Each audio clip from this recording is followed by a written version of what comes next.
আমার লিওর গোসলের ডে, আজকে লিওকে গোসল করাবো প্রায় আবারও ৩-৪ দিন পরে। তো লিওর নখ কাটতেছি এখন।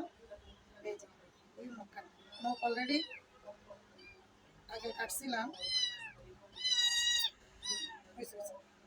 কাটতে দেয় না বাঁদর, কষ্ট হয় নখ কাটতে। আগের নখ যে কাটছিলাম সেগুলো একটু একটু বড় হয়ে গেছে, এখন আবার কাটতেছি।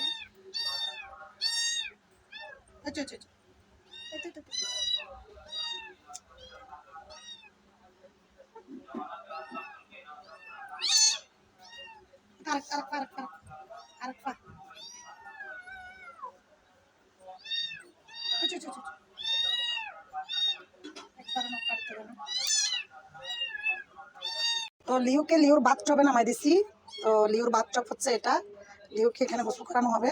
তো এখন লিওর গায়ে পানি দেওয়া হচ্ছে, দেখছো কি অবস্থা করে লিও, গা ভিজাইতেছে, গা ভিজাইতেছে। ওর চলে যাবে চলে যাবে, তোর গায়ে এখন শ্যাম্পু দেওয়া হবে, শ্যাম্পু। লিও কিন্তু চলে যাওয়ার জন্য খুবই অবস্থা খারাপ। তো এই যে লিওর দেখো দেখো কি অবস্থা করে, গোসল করে আমার খুবই কষ্ট হয় আর কি। তো কষ্ট হলো, এখন কষ্ট হতো না, এখন ওকে আমি এই যে শ্যাম্পু দিয়েছি, এই শ্যাম্পুর কারণে।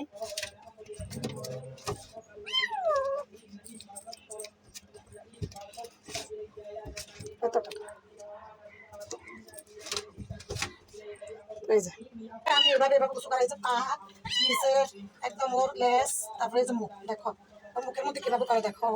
কিন্তু এমনি দুষ্টাইম করা যায়, কিন্তু ওরা আমি একটা বাচ্চার মতো শিক্ষা করে ফেলছি, বুঝছো।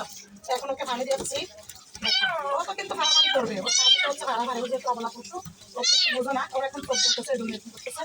ব্যাস ব্যাস,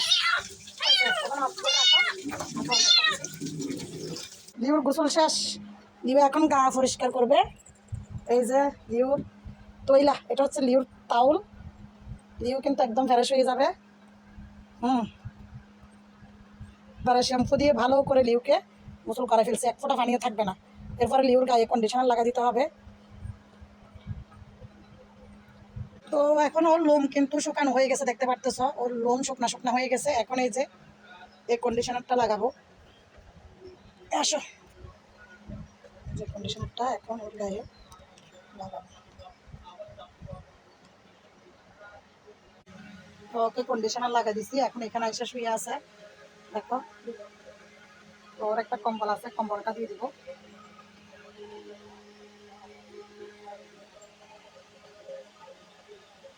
এবার ওর গায়ে উষ্ণতা চলে আসবে, ঠিক আছে। তো টাটা বাই বাই, আল্লাহ হাফেজ। লিওর ভিডিও এখানে শেষ।